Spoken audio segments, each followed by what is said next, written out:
Good morning बच्चों। हमें काफ़ी दिन हो गए बात किए हुए। मैंने सोचा कि आज से हम लोग लेक्चर डाउनलोड कर लेते हैं और मैं यूट्यूब में डाल के यूट्यूब का लिंक आप लोगों के पास भेज दूंगा। आप लोग सेव करके मेरा नंबर और यूट्यूब को खोल सकते हो। इसलिए आप लोग को नंबर सेव करोगे तभी जाके वो पब्लिक में वहाँ जाके ओपन होगा। तो हम लोग 7th चैप्टर में थे और 7th चैप्टर को मैंने बोला था आप लोग तैयारी करके आना। और 7th चैप्टर में हमने जनसंख्या के बारे में देखा था और जनसंख्या के बारे में मैंने बताया था जनसंख्या बढ़ोतरी नहीं हो रही, जनसंख्या विस्फोट हो रहा है। एक तरह से पूरा विस्फोट है, ये बहुत ही समाज के लिए हानिकारक है। और भारत में जनसंख्या की जो समस्याएं हैं वो सभी समस्याओं का एक जड़ है। भारत में जनसंख्या सिर्फ छोटे गांव लेवल पे नहीं है, शहर के लेवल पे भी बढ़ती जा रही है। तीव्र गति की जो जनसंख्या भारत में बढ़ रही है, ये एक बुनियादी समस्या है। जनसंख्या वृद्धि के अनेक कारण हैं, जैसा कि मैंने आप लोगों को बताया था। अत्यधिक जन्म दर है, लोगों का अंधविश्वास है, बाल विवाह है, कम शिक्षा है, निरक्षरता है, बहुविवाह है, धार्मिक विचारधारा हमारी है ज़्यादा बच्चे पैदा करने की, वो भी है। गर्भ निरोधक उपायों का अवहेलना करना है।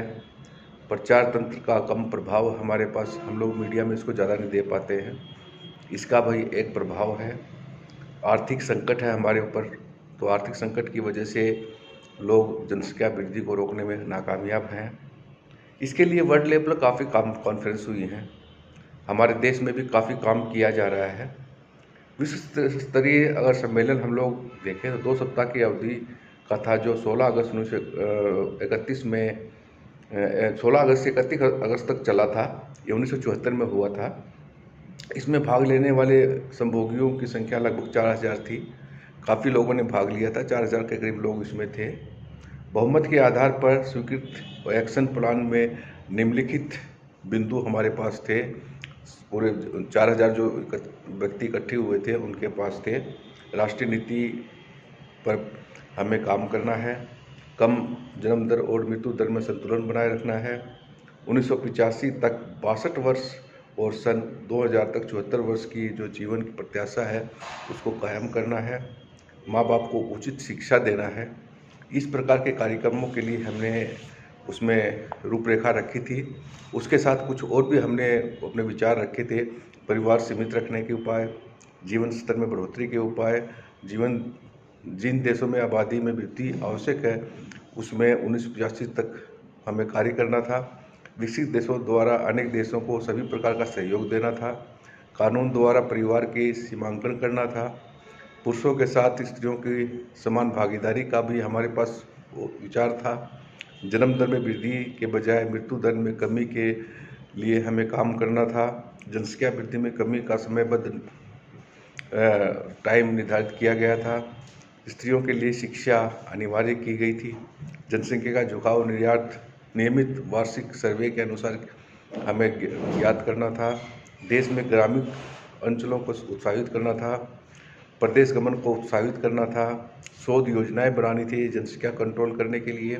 विभिन्न अभिकरणों द्वारा जनसंख्या संबंधी सहायता कार्यों में सहयोग करना था। परस्पर राष्ट्रों में सहयोग करना था। तो इस प्रकार के अनेक उपाय थे जिनके बारे में हमने विश्व स्तरीय जो सम्मेलन हुआ था उसके बारे में हमें पता करना था। जनसंख्या वृद्धि तथा पर्यावरण की समस्याएं हमारे सामने हमेशा बनी रहती है। इनको हम लोग देखें तो आज देश की अनेक समस्याओं का संबंध प्रत्यक्ष रूप से जनसंख्या वृद्धि के साथ साथ है। ये सब पर्यावरण की समस्या जितनी भी जनसंख्या वृद्धि के साथ साथ है। जनसंख्या वृद्धि से पर्यावरण संबंधी निम्नलिखित समस्या उत्पन्न होती हैं।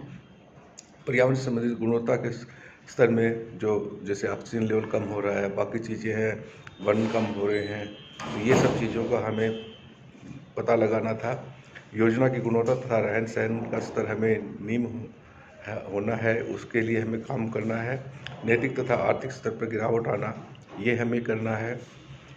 खाद्य पदार्थ में अत्यधिक रूप से मिलावट होना, ये भी हमें देखना था। अत्यधिक जनसंख्या होने से लोग शहरों की तरफ आकर्षित होते हैं, फलस्वरूप प्रदूषण वृद्धि होना, ये भी हमें इसके ऊपर भी कार्य करना था। औद्योगिक तथा तकनीक का विकास होने के कारण प्रदूषण बढ़ता है, उसके ऊपर हमें कार्य करना था। बढ़ती जनसंख्या के कारण समाज में भ्रष्टाचार का बोलबाला बढ़ता जा रहा है, ये हमें करना था।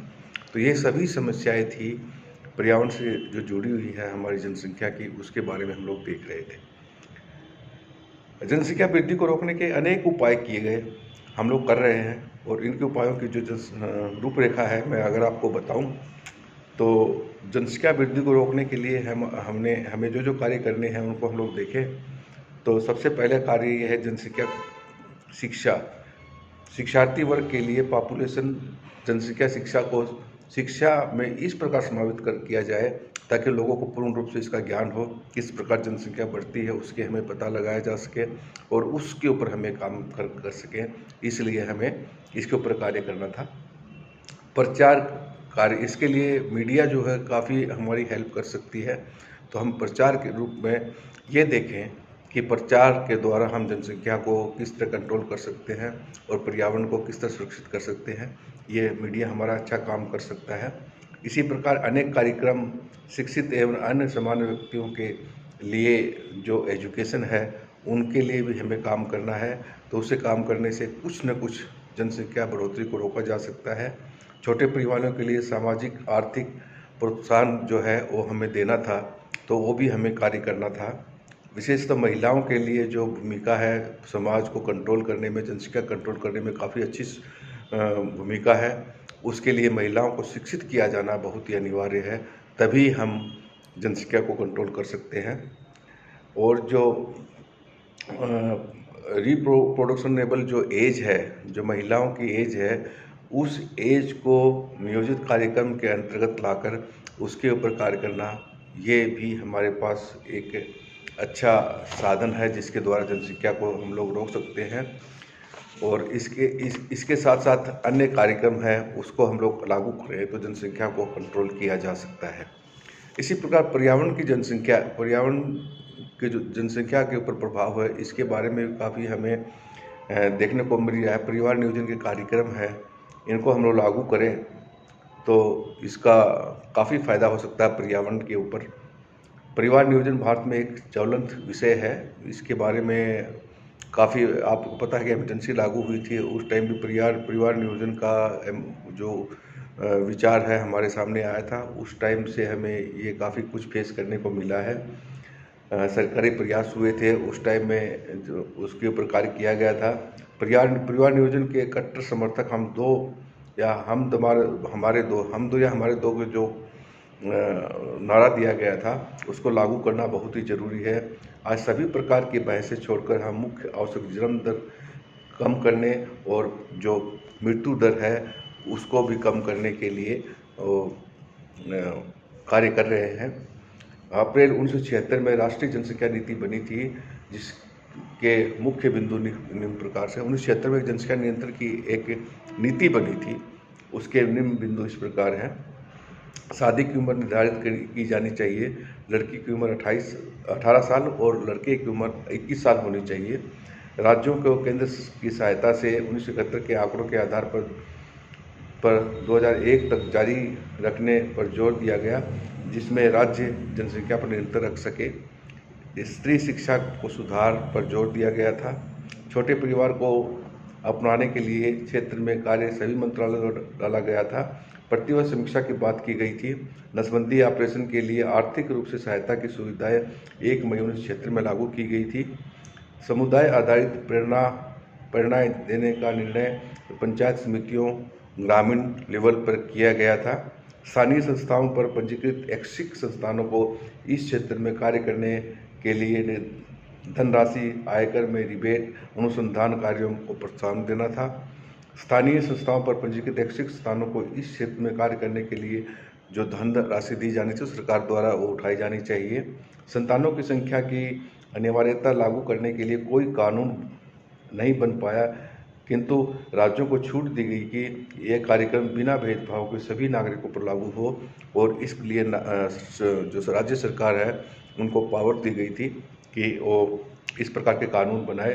छोटे परिवार के लिए ऋणों में प्राथमिकता का प्रावधान दिया गया था और संचार माध्यमों द्वारा परिवार नियोजन का संदेश घर घर पहुंचाने के लिए ये कार्य किया गया था।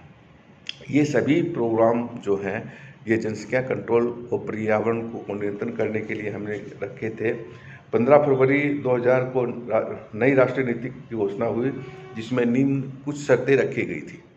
इसके अंतर्गत लोकसभा के लिए सीटों की संख्या 1971 की जनसंख्या के आधार पर और जो 2026 तक स्थिर रखने का फैसला किया गया, ताकि राज्य सरकारों को निश्चित होकर जनसंख्या नीति लागू कर सकें।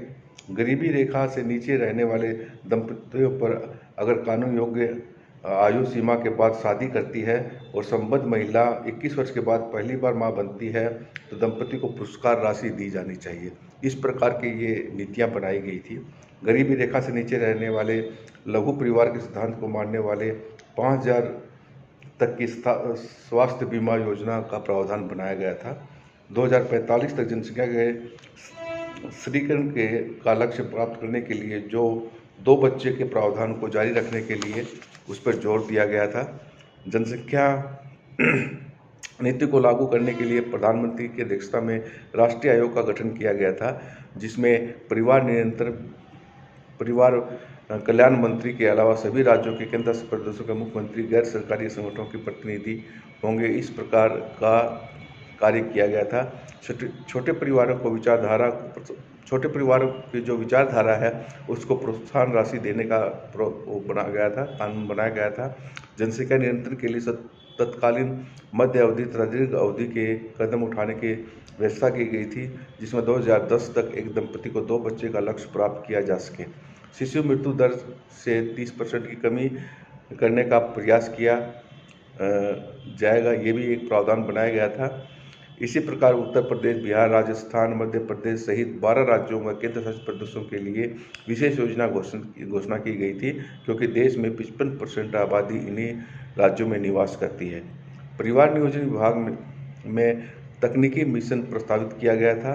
बाल विवाह निषेध कानून को कड़ाई से पालन करने के लिए बोला गया था और शिक्षा पर बल 12 वर्ष तक के बच्चों के स्कूली शिक्षा पर निःशुल्क शिक्षा के लिए प्रावधान बनाया गया था। अभी आज मैं यहीं पर पूरा इसको रखता हूँ। इसके बाद पर्यावरण का मानव स्वास्थ्य के प्रति क्या इसका संबंध है, इसके बारे में हम लोग डिस्कस करेंगे और मानव अधिकार के बारे में हम लोग डिस्कस करेंगे। इसलिए आप लोग ये YouTube का चैनल है, इसको आप लोग देखते रहें। मैं डेली डाउनलोड करूँगा और उसके बाद में आप लोग इसको देख के अपना घर पे अपना कार्य कर सकते हैं। बच्चे मिल नहीं रहे, किसी को बच्चे को कोई डाउट है तो बच्चे अपना फ़ोन करके किसी भी टाइम मेरे से कोई भी डाउट क्लियर कर सकते हैं। ऑनलाइन क्लासेस के लिए आप बोलोगे तो मैं टाइम डिसाइड करके उसके अनुसार मैं आप लोगों का टाइम पे क्लास ले लूँगा। Thank you very much, have a nice day. Okay, miss you बच्चों।